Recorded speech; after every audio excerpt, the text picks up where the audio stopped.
আর মাথার উপরে লেখা আছে আরবিতে কিন্তু এবং আরবিতে বিভিন্ন কথা। আমাদের কাছে মুসলিম রাষ্ট্র, মুসলিম দেশ জিয়াউর রহমানই প্রথম প্রতিষ্ঠা করে গিয়েছে, এর আগে কিন্তু ছিল না। মাঝখানে অনেক কল্পনা অনেক, এরপরেও কিন্তু আমরা অনেক কষ্ট করে আজকে স্বাধীন একটা বাংলাদেশে আছি। এতদিন স্বাধীনতা দিবস পালন করেছে, কিন্তু আমরা কিন্তু স্বাধীন ছিল না, স্বাধীন থেকেও পরাধীন, ঠিক কিনা?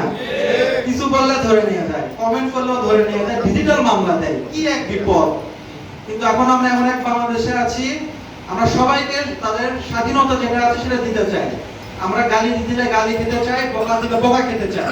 মানুষের যে অধিকার, সেই অধিকারটা বাস্তবে সেটা পরিণত করতে চাই।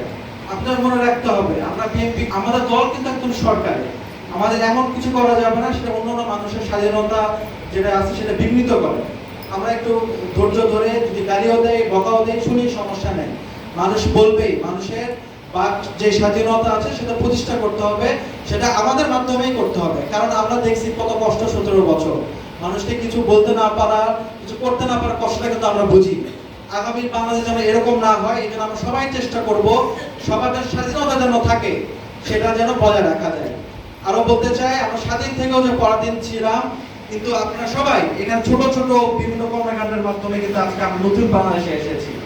আমাদের স্বাধীনতা আছে, এটা তখনই পরিপূর্ণ হবে যখন আপনারা যারা কষ্ট করেছেন এই নতুন বাংলাদেশ গড়ার পিছনে, নতুন বাংলাদেশকে আবার স্বাধীন করার জন্য, তাদেরকে যখন মূল্যায়ন করা হবে।